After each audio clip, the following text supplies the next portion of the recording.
A Sky News investigation this week revealed that the vast majority of convicted terrorists imprisoned since the 9/11 attacks have now served their sentences and are back on the streets of Britain.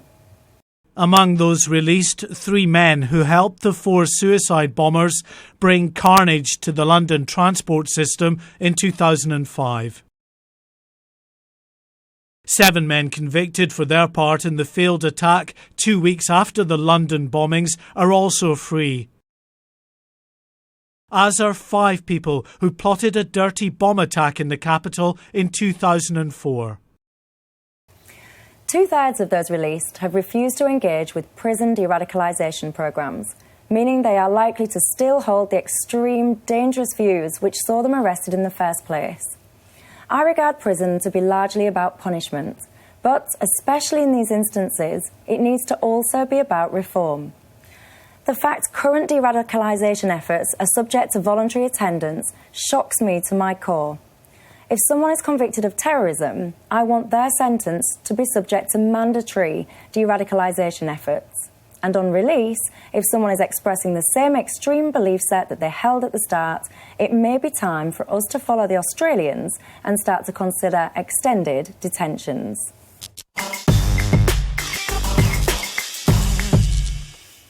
Michelle. Yes. I get your point. I think the problem is I don't know how you force it.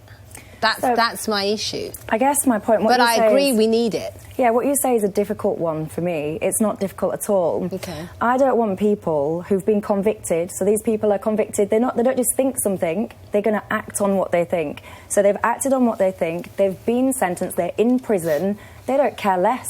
They still hold their views, and now they're released. So are you suggesting the same thing for all sorts of crimes? What about paedophiles, rapists? Are you what I'm suggesting the same thing for them? No, I want to keep it. I want to keep this on track with these people, these convicted terrorists.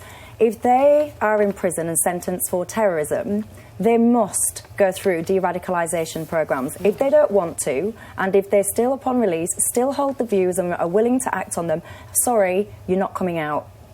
To me, it's quite simple. I'd be concerned that de-radicalisation doesn't actually work. And I think if you look through history and if you look through any crime where people go into prison, the amount of reoffending that occurs is massive because you're going into a culture that perpetuates bad behaviour. And particularly with radicalisation, because you have a disproportionate amount of Muslim men in prison now. But you're dealing with an ideology, so I don't know how... If somebody's prepared to go to prison on or to commit a crime based on an ideology, I don't think you can deprogram that way of thinking. And people could go through the process. You could force everyone to go through the process of a programme. But, you know, it's very easy to say all the answers that you need to say in order to get signed off from that programme and still behave or still be a threat to society. I think you're absolutely right in the sense that we should look at how we monitor people once they've been released. Whether sentences are long enough already is a question. I think, you know, if you're looking at... If somebody is being put in prison because they pose a threat to society, and that's based on their views that aren't going to change, then we have to look at how long we punish them for. And that's the end of the equation we need to look at, Michelle, because of course you're right. Can anybody... Great work by Sky News actually overturning all of this.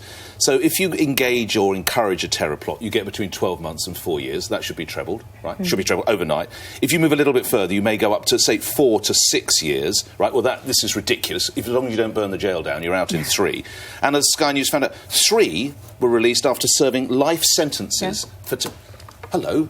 No, they clearly won't, in that they've come out. That is what's wrong here. My only problem... So the sentences, as Graham said, double them, treble them. These are people who would knowingly plot to blow up you, your mum, your family. They would slit your family's throat as soon as look at them. June, you say there's a huge problem. There's no problem. Keep them behind bars. As for de-radicalisation programmes, they're going to lie.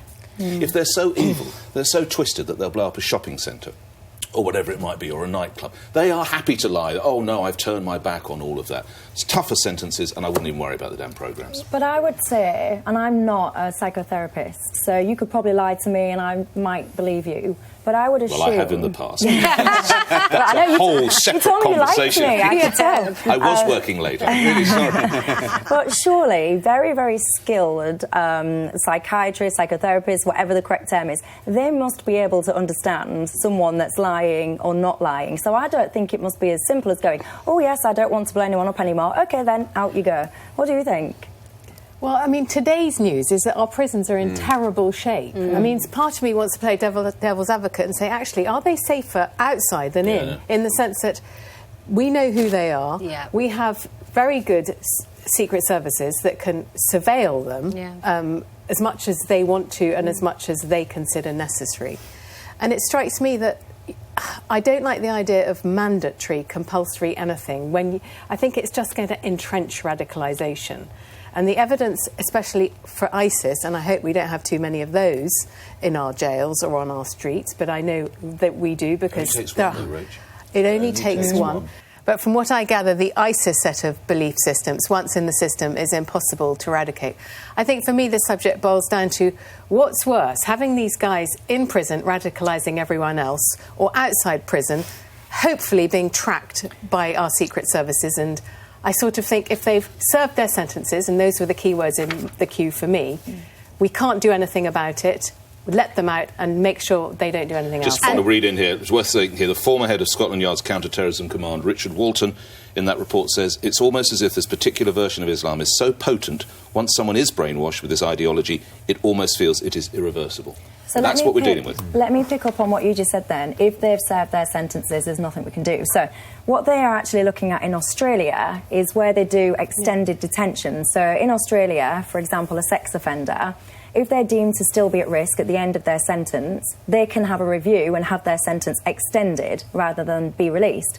And in Australia, they're considering this now for terrorism. And that's what I want to see here. So I want to see you have your sentence, you serve your sentence, you're then assessed, and if you're still a danger at the point of about to being released, your sentence can be extended. That's what I want to happen. I just think this issue is so complex that there can't only be just one solution. I think we have to try a number of things. So in Denmark, there's a brilliant project that was started by a Danish policeman, a guy called Stefan Nielsen. And what he did was he started working with radicalised young men who were returning from Syria.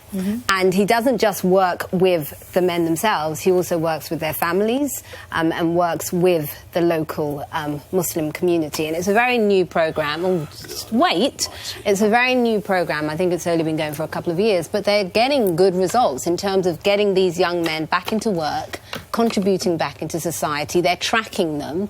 And I think we have to look at multiple solutions. That's not the only way. We have to do that with the whole of the prison sort of release system. It fails in the sense that there's a massive void between when somebody comes out of prison and is reintroduced in society.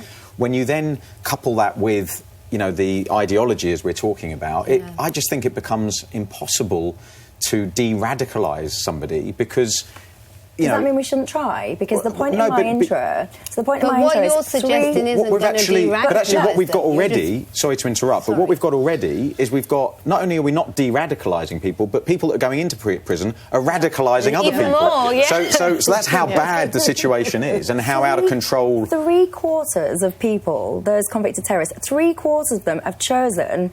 No, thank you. I don't want to come onto your de-radicalisation programme.